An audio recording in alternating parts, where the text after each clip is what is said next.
Luya paminaw no bitaw. Luoy kay paminaw makabombo nga wala na mo pautang kay taas na kayong listahan. Ikaw nga naminaw karon mga kabombo, kung madili imong sweldo og 2 ka semana o sa kabuan, unsay imong bation? Di ba sakit kay una-unaon mga kabombo nga naghagot ang trabaho niya pagkahuman, di ta masweldoan?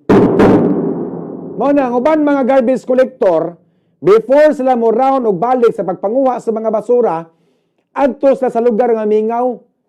Ilang ilahi-lahi ang mga basura, malata, di malata, o matimbang. Unsa man ang mga basura nga mga makwartahan pa, kani mga karton, newspaper, mga guba nga mga appliances, mga bottled water, mga can, puthaw, guban pa.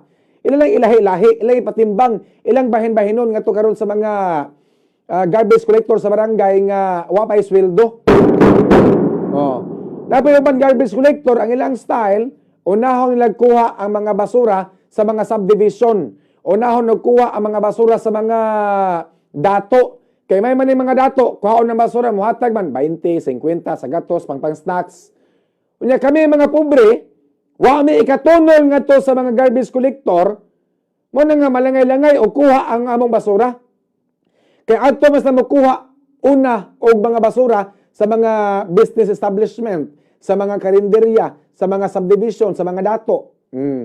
Magkuha sa mga basura kay ang kining tagtungod sa mga basura, muhatag man tag pang snack, tag 20, 50 sa gatos. Oh. Matagbalay, muhatag og tag 50, ilang tigob-tigob mo. Di may na lang na. Ngay kapalit og bugas mga kabumbo. Sa una mo round og katulog, kaupat, kalima bakaha ang garbage truck muhakot sa usa ka barangay karon tag-usa, tag-duha na lang. Malangay sila pag round, pagbalik, paghakot sa mga basura kay ang mga basura ilang hagpatan moadto sa lugar nga mingaw. Kana mga basura gisunog sako, ihuwag, pilian. Kini mga lata, mga bottled water, mga can, mga puthaw, guba appliances, mga karton, mga plastic, mga newspaper, ila pa ng lain-lainon, ila pa ng ipatimbang mga kabombo. Diskarte tamas ginawa kay perting langaya sweldo sa counterpart nila sa tag 6,000 gikan sa city government. Ningon si Atty. Colin Russell nga nasuldoan naman na Slabos John. Pero kaganiya inyo nabati ang pamahayag sa garbage collector nga ningon nga 5 na kabuan wa mi sweldo. 4 na ko kabuan wa ko kaabang sa akong balay giabangan. Oh, may gani kay wa ka papahawa atay tubag niya nisabot raman pod ang tag-iyas balay. Kay tingob man pod ang ilang sweldo, di tingob pod iyang bayad. Kaluoy in taos mga garbage collector frontline sa basic services nato. Tighakot sa mga basura, gusto ta limpyo atong palibot parehag Singapore. Unya ang ato mga tighakot sa basura gutom. Di ba? Mag Singapore like magkahata. Kung wala ni mga garbage collector, hugaw atong palibot, baho atong dakbayan. Ato taning unahon paghatag og insaktong sweldo ang mga garbage collector kay kung wala ni mga tawhana, kaysa sabay mukuha sa atong basura. Manimaho atong dakbayan og walay tigkuha sa mga basura. Una-una ang mga kabombo, ang ilang sweldo gikan sa barangay 1,000 pesos matag buwan. Ang ilang sweldo honorarium sa barangay 1,000 pesos matag buwan. Sa usa ka buwan mukita sila og 7,000. Ngano man, kaduha man sila masweldoan o 1,000 sa barangay, 6,000 sa City Hall. Ang ilang sweldo sa barangay permente on time pero 1,000 na lagi. Ang ilang 6,000 gikan sa Cebu City Hall na-delay og maayo, mag 5 months na.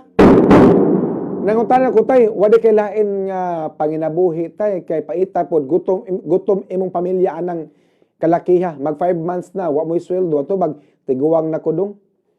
Tiguwang nako wa ni mo dawat akong trabaho. Dugay nako aning trabaho ang pagpanghakot sa basura. Tiaw mo na. Tiguwang na gud nangan kay sabay mo dawat kumpanya. Nya mao rin inibawaan paghakot sa mga basura unta atimanon sa city government ang ato ang mga garbage collector.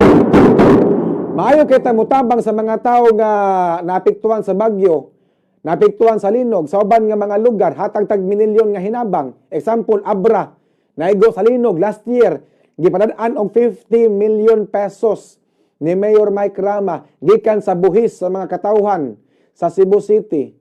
May padayng laing mga residente, May pa rin mga tao gikan sa abra nakadawat pag hinabang gikan sa city government paspas kayo. Apa nga tong frontline sa mga serbisyo, mga garbage collector nato, maglima ka buwan way sweldo.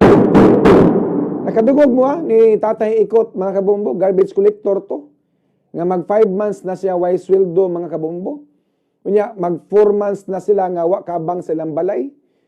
Perting luoya ang taon anay, gutong pamilya na, wa na mo pautang nimo nga mga tindahan, kay taas na kay listahan sa utang. Barangay Kalunasan, dito ko pag last week, nagkita mi sa kong amigo, Kalaw, kumusta law? Nasweldo ana, wa pagyapon, kutoy gyapon tiyan. Unya, daghan ni sila nga garbage collector ang wa pa nasweldoan. Di maluoy ta, uy, ato na yung unahon. Magsige tag pagarpar Singapore like Cebu City unya ato mga garbage collector maglima na kabuan way sweldo. Luoy kay tanan pamilyado na nanay mga pamilya nagsalig silang trabaho.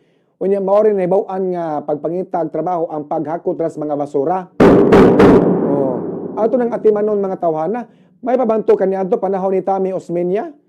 Panahon ni Tami Osmeña makabombo kay numdum ko si Gary Lau head sa kusap motabang in town to pag follow up sa payroll sa mga barangay tanod sa mga garbage collector. Pinakataas 2 ka buwan kapin masweldoan dayon ang mga garbage collector ug ang mga barangay tanod panahon ni Tami Osmeña kay nitabang pag-process, nitabang pag-follow up si Garilao mga kabombo. Unta ingon ani po na mahitabo no nga dunay mo follow up para ma-pressure ang kining in charge sa payroll nga masweldoan dayon ang kining ato mga constituente sa Cebu City nga mga garbage collector. Nalipay ko kay sa una, kanumdum ko tag 4,000 ang counterpart sa Cebu City. Dugay na kaygol mga 2014, 2015, 2016, tag 4,000 na ni sa una. Nalipay ko karon kay gimong 6,000. Pero ang nakapait lang kay moabot pag 5 ka buwan lagi before masweldoan.